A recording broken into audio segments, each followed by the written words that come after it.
एक बार एक बाप अपने बेटे से मिलने शहर जाता है। वहाँ उसके बेटे के साथ एक खूबसूरत लड़की भी रहती है।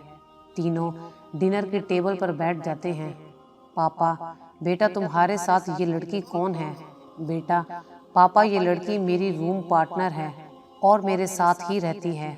बेटा, मुझे पता है कि आप क्या सोच रहे होंगे। हम दोनों के दरमियान कोई ऐसा रिलेशनशिप नहीं है पापा।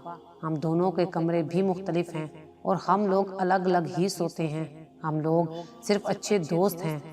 पापा, अच्छा बेटा। दूसरे दिन उसके पापा वापस चले जाते हैं।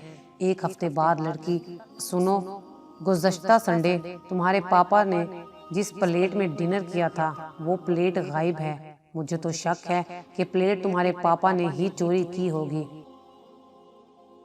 आदमी, ये तुम क्या कह रही हो लड़की? आप एक बार अपने पापा से पूछ तो लो। पूछने में क्या हर्ज है? आदमी, ओके। आदमी अपने पापा को ईमेल लिखकर भेजता है। डियर पापा, मैं ये नहीं कह रहा हूँ कि आपने प्लेट चोरी की है। मैं ये भी नहीं कह रहा हूँ कि आपने प्लेट चोरी नहीं की। अगर आप गलती से प्लेट ले गए हो तो प्लीज़ आप उसे वापस कर दें, क्योंकि वो इस लड़की की प्लेट है। उसके पापा उसे 1 घंटे के बाद जवाब भेजते हैं। डियर बेटा, मैं ये नहीं कह रहा हूँ कि तुम्हारी रूम पार्टनर तुम्हारे साथ सोती है। मैं ये भी नहीं कह रहा हूँ मैं ये भी नहीं कह रहा हूँ कि वो तुम्हारे साथ नहीं सोती।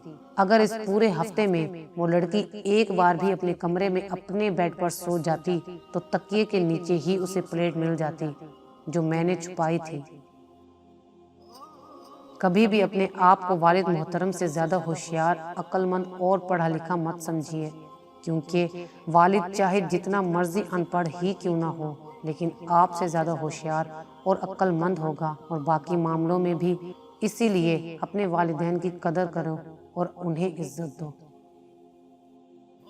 अगर आपको हमारी ये वीडियो अच्छी लगी हो तो इसे लाइक करें, शेयर करें और मज़ीद अच्छी अच्छी वीडियोस देखने के लिए हमारा चैनल सब्सक्राइब करें।